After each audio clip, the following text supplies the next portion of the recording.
Oi pessoal, bem-vindos e bem-vindas! Aqui no Clube da Saúde Infantil, a gente aprende e descobre que crescer com saúde é mais legal. Você sabia que quase 1 em cada 5 crianças no mundo não cresce tudo o que poderia? Esse problema se chama déficit estatural, ou de um jeito mais simples, baixa estatura causada por falta de bons alimentos e outros cuidados.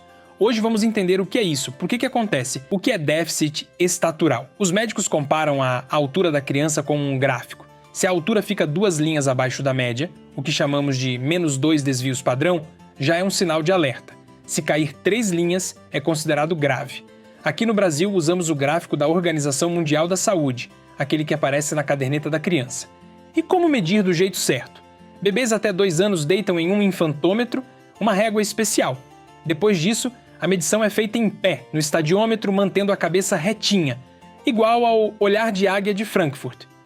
Um errinho na medição pode mudar todo o diagnóstico, então é importante usar os equipamentos corretos e anotar tudo com cuidado. Agora vamos às causas.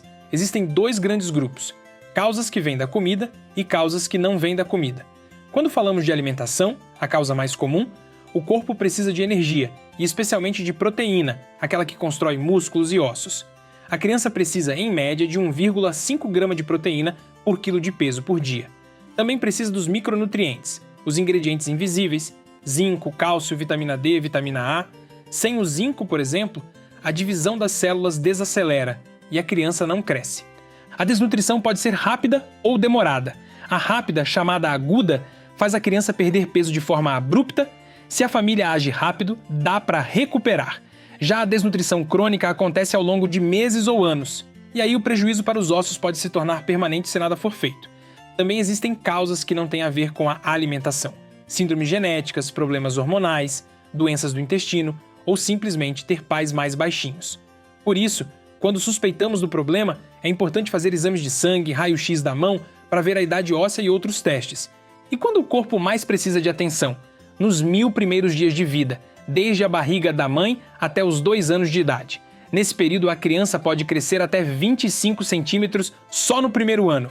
Intervenções nessa fase fazem toda a diferença para o futuro. Se a criança para de crescer, o corpo tenta fazer um crescimento de recuperação, o famoso catch-up. Mas esse processo só funciona bem se ela recebe os nutrientes certos antes do estirão da puberdade. Por isso, atenção redobrada. E o cérebro? Crianças que passam muito tempo sem os nutrientes adequados podem ter até 15 pontos a menos no QI.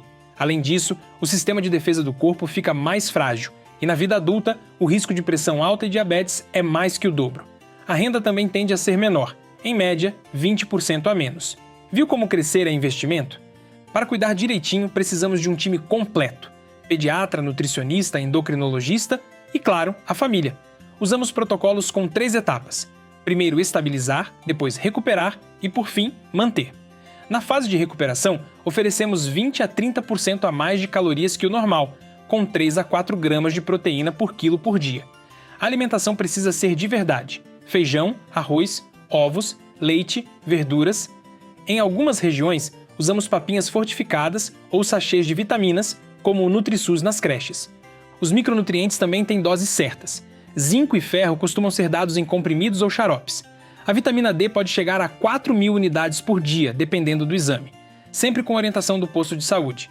E como saber se está dando certo? 3 sinais importantes: a velocidade de crescimento deve aumentar, o número do gráfico, que chamamos de score Z, deve subir pelo menos 0,2 ponto a cada 3 meses.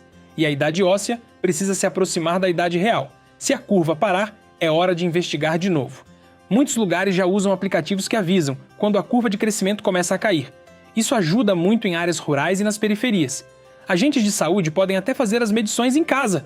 Aqui no Brasil, programas como o Bolsa Família, a Merenda Escolar e a Estratégia Saúde da Família são fundamentais, mas ainda faltam leitos para internações pediátricas. Em países como Peru e México, a combinação de auxílio financeiro, comida fortificada e acompanhamento contínuo reduziu o problema quase pela metade. E tem histórias que inspiram. O Léo e a Nina contaram que a vizinha deles, Dona Maria, aprendeu na unidade de saúde a preparar uma papinha com abóbora, ovo e farinha de mandioca. O filhinho dela cresceu 6 centímetros em 1 ano. Casos assim acontecem em várias partes do Brasil. Mas crescer bem não é só sobre comida. Crianças mais baixinhas às vezes sofrem apelidos na escola e se sentem tristes ou envergonhadas. roda de conversa com psicólogos e momentos de brincadeira ajudam a reforçar a autoestima e até estimulam o hormônio do crescimento, que funciona melhor enquanto dormimos. E para prevenir? Medir sempre, amamentar no peito, oferecer alimentos coloridos e evitar ultraprocessados, aqueles pacotes com nomes estranhos, tipo maltodextrina. Se a curva descer, agir em até 30 dias faz toda a diferença. Para lembrar, a proteína é o tijolo da casa, os micronutrientes são o cimento que junta tudo, e o terreno certo são os 1000 primeiros dias. Recapitulando, medir certo e medir cedo. Identificar se o problema vem da alimentação ou de outra causa. Oferecer mais proteína, energia e micronutrientes. Acompanhar a curva de crescimento todo mês no começo. Cuidar também da saúde emocional da criança. Se a gente fizer tudo isso, dá para transformar a vida de milhões de meninos e meninas. Se você gostou, compartilha com seus amigos e amigas e segue a gente nas redes sociais. É só procurar @Clube da Saúde Infantil. E tem um monte de conteúdo legal sobre saúde esperando você.